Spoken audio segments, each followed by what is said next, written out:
तो बच्चों, अब हम पढ़ेंगे कि इकोलॉजी जो है, कल हमने पढ़ा था सिन इकोलॉजी के बारे में थोड़ा सा रिवाइज मैं कर देती हूँ कि कई सारी पॉपुलेशन जो है वो मिलके कम्युनिटी बनाती है। तो जब कई सारी कम्युनिटी आपस में इंटरेक्शन करके रहती है अपने सराउंडिंग एनवायरनमेंट के साथ, तो वो सिन इकोलॉजी कहलाती है।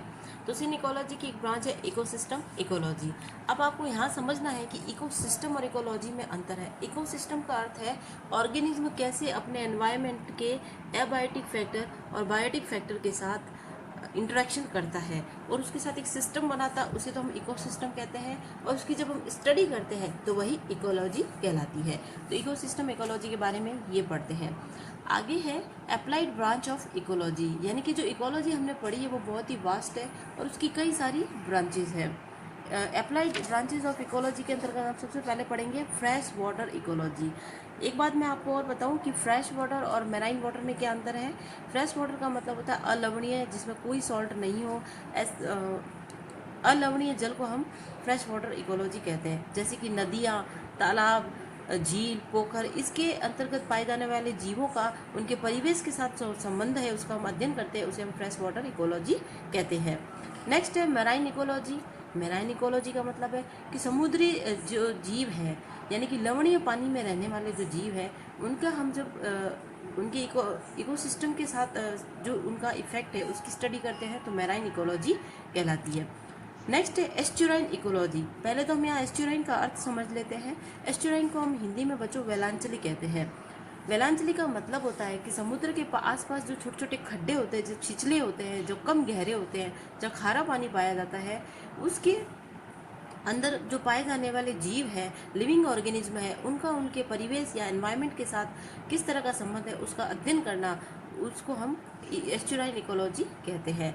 नेक्स्ट है टेरेस्ट्रियल इकोलॉजी। टेरेस्ट्रियल इकोलॉजी जो है उसका अर्थ है स्थलीय इकोलॉजी। स्थलीय इकोलॉजी का एग्जाम्पल हो गया घास, यानी कि स्थल पे एक विशेष क्षेत्र, स्थलीय क्षेत्र में पाए जाने वाले सजीवों का उनके परिवेश के साथ संबंधों का अध्ययन करना हम टेरेस्ट्रियल इकोलॉजी कहलाते हैं।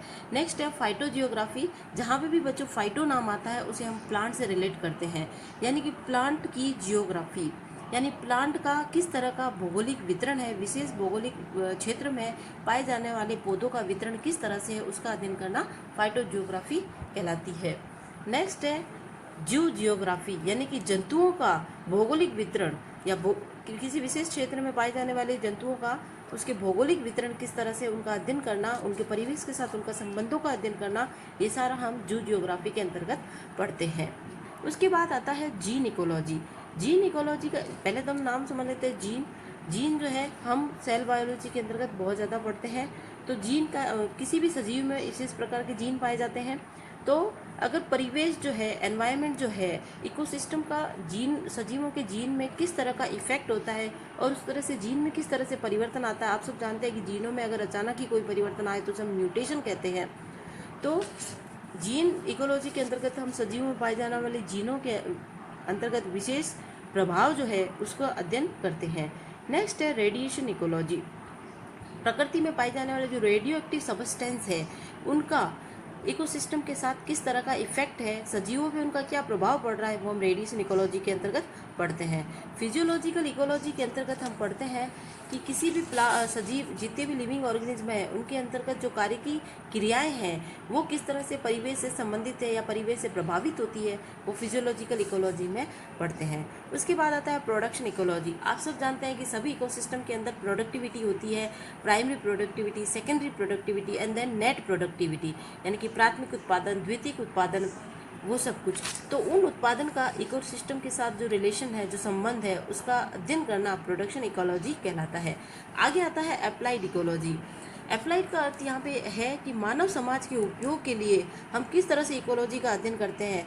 कई तरह के, जैसे फॉरेस्ट कंजर्वेशन, वनों का संरक्षण, जल मैनेजमेंट, वाटर मैनेजमेंट, ये सब जितने भी अप्लाइड इकोलॉजी यानी मानव समाज के लिए उपयोगी जितने भी ब्रांचेस हैं उनका इकोलॉजी के साथ क्या रिलेशन है, उसे हम अप्लाइड इकोलॉजी के अंतर्गत पढ़ते हैं। उसके बाद आता है स्पेस इकोलॉजी, यानी कि इस ब्रह्मांड में रहने वाले सभी जीवों का इकोसिस्टम के साथ क्या संबंध है उसका अध्ययन करना स्पेस इकोलॉजी कहलाता है।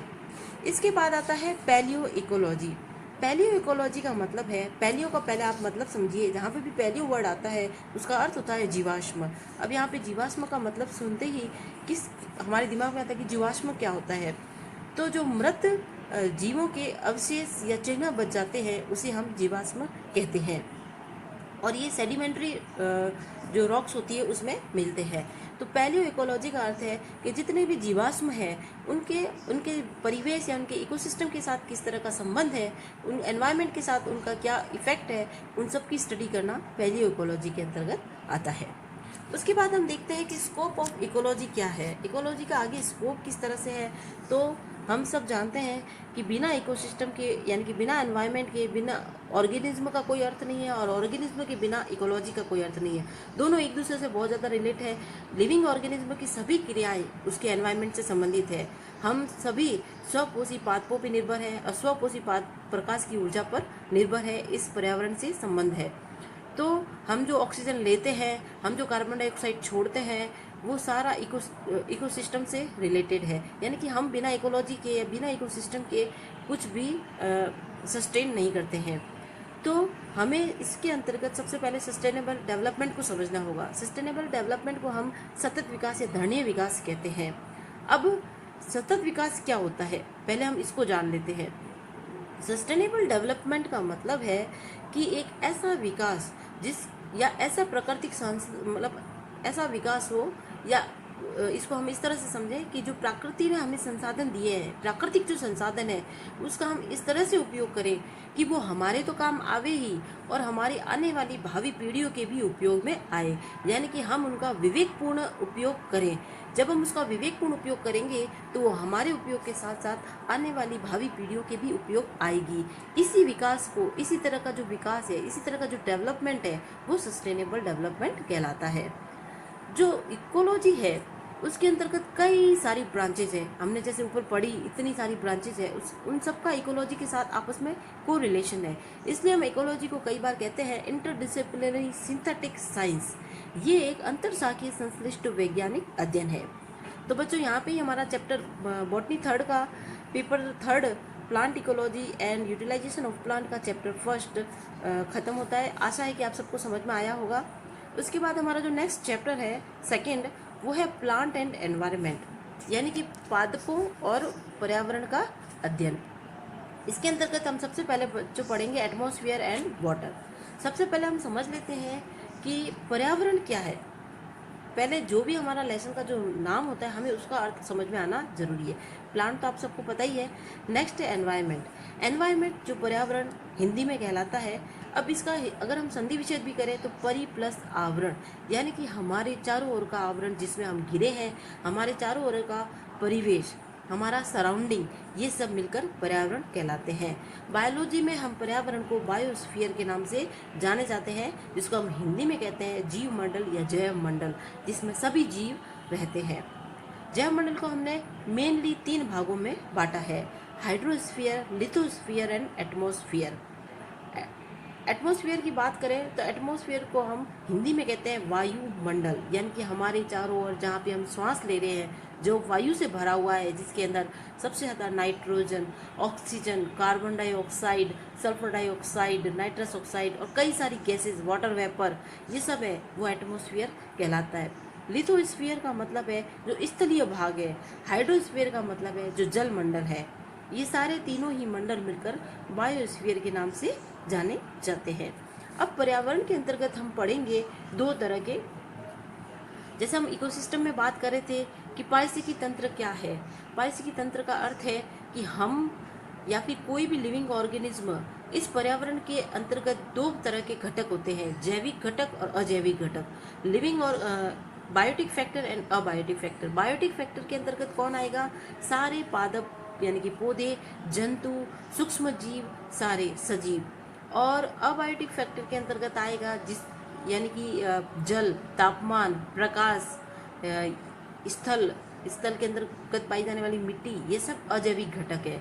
तो इस एनवायरनमेंट यानी कि पर्यावरण के अंतर्गत हम इन दोनों अध्ययन का भी अध्ययन करेंगे। तो आशा है आपको ये सब समझ में आएगा। नेक्स्ट का जो है इसका पार्ट हम नेक्स्ट वीडियो में पढ़ेंगे।